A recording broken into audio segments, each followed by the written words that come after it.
Peningkatan jumlah penumpangnya juga lumayan signifikan. Saat ini yang sedang terjadi di GMFV seperti apa Pak? Kepadatannya, maintenance-nya dari pesawat-pesawat yang akan pastinya mengudara akan lebih banyak lagi di hari raya Lebaran begitu. Seperti apa di Pak? Betul. Jadi yang kita lakukan adalah secara planning kita optimalkan pesawat itu semuanya terbang ketika peak season. Jadi perawatan heavy maintenance kita percepat agar tidak ada yang jatuh tempo ketika peak season ini. Semua pesawat kita siapkan, kemudian juga pendukungnya seperti material, komponen dan sebagainya agar ketika nanti misalnya ada suatu irregularities bisa kita selesaikan dengan cepat. Personel juga kita siapkan 3 shift 7 hari seminggu dan kita tambahkan di tempat-tempat yang kenaikan penerbangannya signifikan seperti Cengkareng, kemudian Denpasar, KNU. Gitu. Tapi memang penambahan jumlah flight-nya lumayan banyak sekali ya Pak? Dibanding tahun lalu lumayan signifikan. Lumayan signifikan ya. Selain jumlah pesawatnya juga frekuensi penerbangannya. Seberapa besar peningkatan ya Pak jumlah signifikan yang dari tahun lalu sampai tahun ini penambahan jumlah pesawatnya seperti apa yang di-handle sama GMFV sendiri? Kalau pesawat yang kita siapkan sekitar 10, bertambahnya 10 dibanding tahun lalu. Oke, tahun lalu berarti di kisaran? Di kisaran total grup itu mungkin sekitar 90-an. Sekarang mendekati 100. Oke, 90-an sekarang sudah mendekati 100. Wah banyak ya, berarti harus mudiknya sudah sangat terasa sekali di tahun 2024 ini ya. Pak Andi, kan kita banyak nih beredar informasi atau berita-berita begitu ya terkait mengenai keselamatan pesawat terbang. Karena beberapa kan viral ya di media sosial, ada yang copot lah pintunya, rodanya lah. Nah seperti apa ini concern juga dari maintenance sendiri begitu ya untuk memastikan kelaikan terbang dari masing-masing unit pesawat dengan berbagai macam isu-isu viral. Pak Andi mungkin update juga nih ya Pak, seperti apa Pak? Ya, jadi kita menyiapkan pesawat, melakukan maintenance sesuai dengan ada manualnya, sesuai aturan, sesuai yang disahkan, maintenance program yang disahkan otoritas. Dan juga kita selain itu, di luar itu kita juga jaga reliability pesawat. Kemudian compliance salah satunya gini, setiap pesawat ada problem, biasanya manufaktur akan mengeluarkan service bulletin atau airworthiness directive yang sifatnya mandatori harus dilakukan. Nah itu kita ikuti dengan disiplin. Jadi sebelum batas waktunya jatuh tempo, kita lakukan maintenance itu untuk menjaga pesawat tetap airworthy, layak untuk diterbangkan dan aman. Oke, jatuh tempo dari maintenance itu biasanya berapa kali sih? Mungkin dari pesawat yang mungkin nggak banyak juga yang tahu ya pemirsa atau mungkin awam. Pesawat saya ini yang saya tepati kan saya tahunya adalah ini yang udah oke dan layak terbang gitu ya Pak. Sebenarnya kalau dari penjadwalan seperti apa Pak Andi? Jadi ada namanya line maintenance dan base maintenance. Line maintenance itu yang harian ya, bisa jadi daily check kita lakukan sebelum pesawat itu terbang. Ketika pesawat malam berhenti, kita lakukan pengecekan. Kalau ada problem-problem sepanjang hari itu kita selesaikan malam itu juga agar paginya bisa terbang lagi. Kemudian ada namanya A-check. A-check itu biasanya 750 jam. Dia masuk, kita lakukan maintenance mungkin sekitar 8 sampai 12 jam kita selesaikan. Kalau narrow body, kalau wide body hampir sehari. Kita lakukan masuk hanggar, kita selesaikan. Kemudian ada juga heavy maintenance, itu bisa juga setiap 2 tahun atau 3 tahun, perawatan berat. Kemudian ada setiap 6 tahun, setiap 12 tahun, dan overall gitu. Oke, setiap 6 tahun, 12 tahun itu yang perawatan berat ya.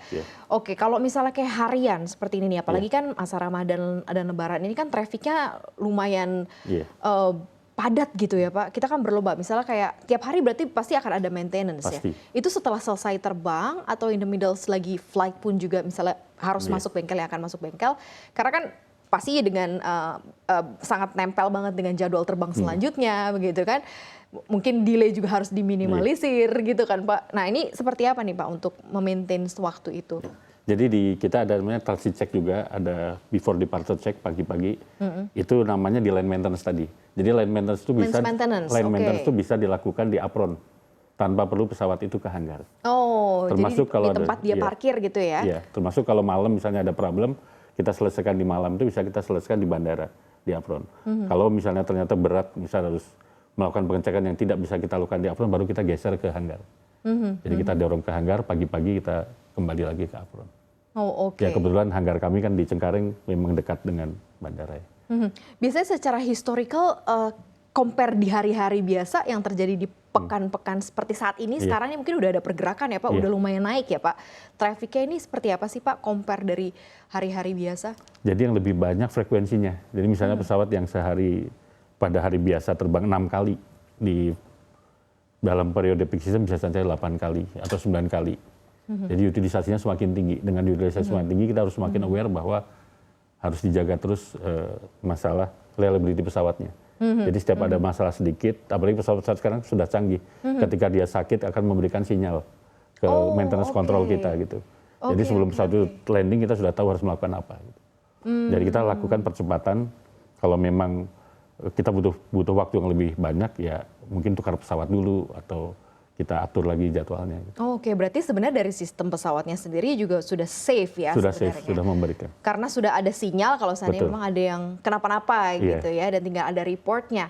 Nah kalau kita compare kan biasanya agak beda nih kalau misalnya di masa menjelang Lebaran dan nanti setelahnya kan mungkin trafficnya akan turun lagi. Yang biasanya terbang sehari 3 kali bisa 6 kali gitu ya. Nah ini akan seperti apa pascanya nih Pak? Apakah ada yang mungkin tidak diterbangkan dulu atau gimana dari kesehatan si pesawat itu? Jadi kalau kita planning di peak season kita fokus terbang, nanti ketika low season heavy maintenance tadi kita jalankan. Jadi kita atur agar ketika low season pesawat melakukan heavy maintenance. Kan ini tidak boleh terlambat. Kalau misalnya setelah harus dicek ya harus dicek, nggak boleh di extend untuk pesawat tetap boleh terbang gitu. Jadi kita atur agar ketika jatuh tempo heavy maintenance itu ketika low season. Jadi pas ketika low season heavy maintenance, jadi ketika tidak terbang ya tidak akan boleh diterbangkan begitu ya. Tapi pernah nggak sih menemukan misalnya di saat seperti ini terus kemudian memang pesawatnya akhirnya nggak layak gitu ya, jadi harus akhirnya tidak di grounded gitu ya, atau beberapa hal-hal lain gitu kan, karena kan ini berkaitan juga dengan keselamatan gitu. Apa yang biasanya membuat kemudian sebuah pesawat akhirnya harus di-grounded? Ya, kalau memang kita melihat ada kerusakan yang di luar limitasi atau misalnya komponen yang fail yang harus diganti, ya kita harus ganti. Kita ujikan itu istilahnya kita ujikan sampai pesawat itu bisa serviceable lagi. Atau misalnya tiba-tiba ketemu korosi yang di luar limit dan harus masuk hanggar, ya kita masuk. Kita nggak boleh terbangkan pesawat itu. Begitu ada kerusakan yang out of limit dari manualnya, ya harus grounded. Oh oke. Jadi kalau sekarang dikatakan bahwa status pesawat-pesawat yang under maintenance GMFV sekarang sudah siap nih ya. Sudah aman, sudah siap dan siap melayani juga para pemudik kurang lebih begitu ya lewat angkutan udara ya Pak. Kita siapkan dengan baik.